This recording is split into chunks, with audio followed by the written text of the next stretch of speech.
Pernah kebayang gak sih makam leluhur bawa bencana?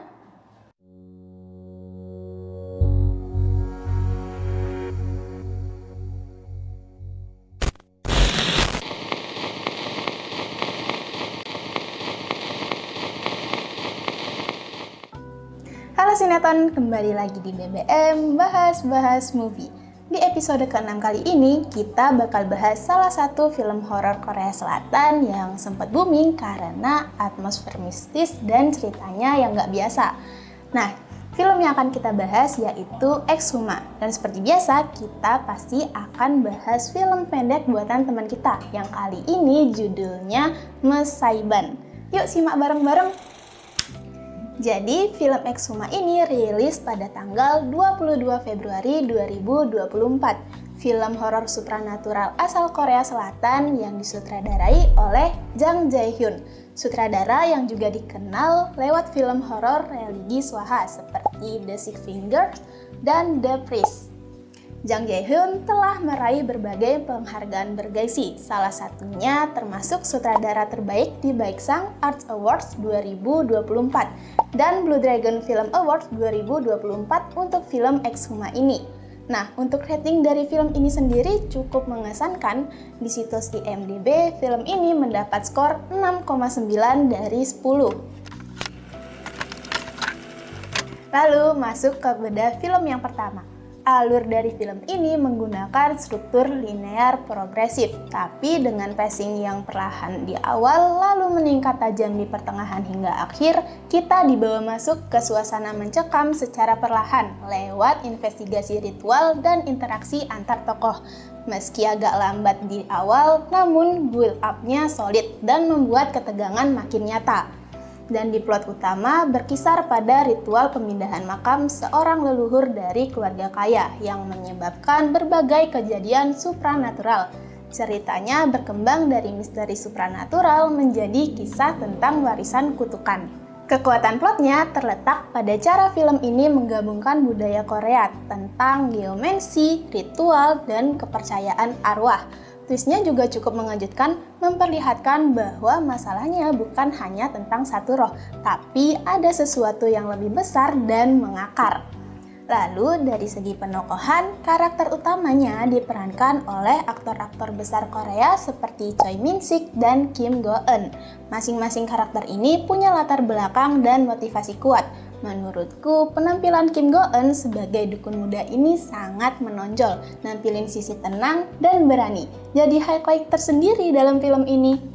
Terus dari sisi sinematografi, film Exhuma punya kekuatan besar di penggunaan warna dan pencahayaannya.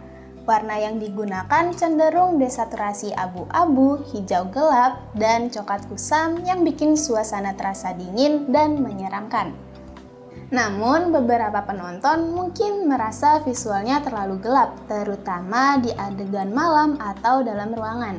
Tapi disinilah letak kelebihannya, pencahayaannya minim justru dipakai untuk menciptakan rasa tidak nyaman dan ketegangan.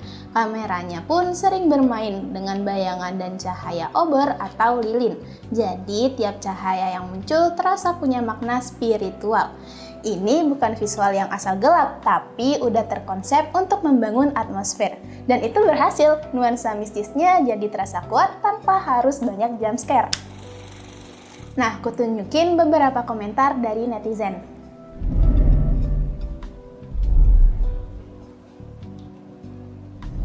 Itu dia beberapa komentar dari netizen seputar film Exhuma ini. Film ini sih banyak menerima ulasan positif karena bukan cuma film horor yang cuma nakut-nakutin, tapi juga berisi filosofi dan tradisi yang ada dalam filmnya.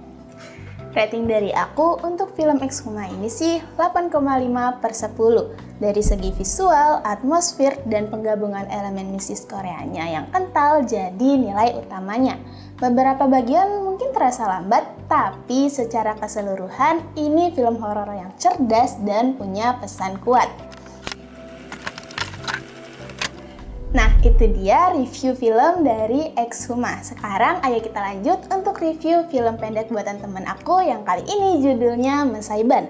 Ceritanya relate banget sama anak muda zaman sekarang, terutama yang pingin viral jadi food vlogger.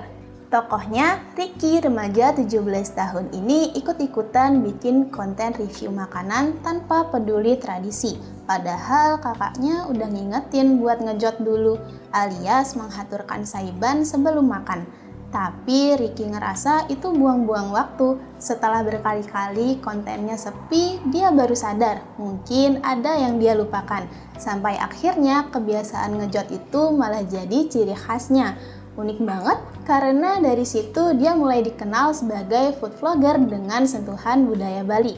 Simple tapi pesannya kuat, budaya dan modernitas bisa jalan bareng asal tahu cara menghargainya. Kalau dari segi alur, film ini menggunakan alur linear yang mudah diikuti. Perjalanan Ricky dari remaja cuek sampai jadi kreator yang menghargai budaya ditampilkan dengan jelas. Plotnya sendiri cukup sederhana dan langsung ke inti. Konflik utama antara ambisi viral dan tradisi disampaikan tanpa banyak belokan. Dari sisi penokohan, karakter Ricky sebagai remaja yang ambisius tapi kurang memahami nilai tradisi berhasil ditampilkan dengan sangat efektif. Meski waktunya singkat, menurutku itu tetap bisa menangkap perubahan karakter dari cuek jadi lebih menghargai budaya. Kalau dari aku, film Saiban ini skornya 7 dari 10. Untuk ukuran film pendek, ide ceritanya unik sih karena mengangkat budaya lokal. Tapi masih ada beberapa ruang untuk pengembangan, terutama di transisi antar adegannya dan pendalaman emosi karakternya. Nah, itu dia pembahasan dari film Exhuma dan film pendek Mesaiban. Sekali lagi, ini pendapat pribadi. Kalau kalian mau sharing pendapat kalian, bisa di kolom komentar.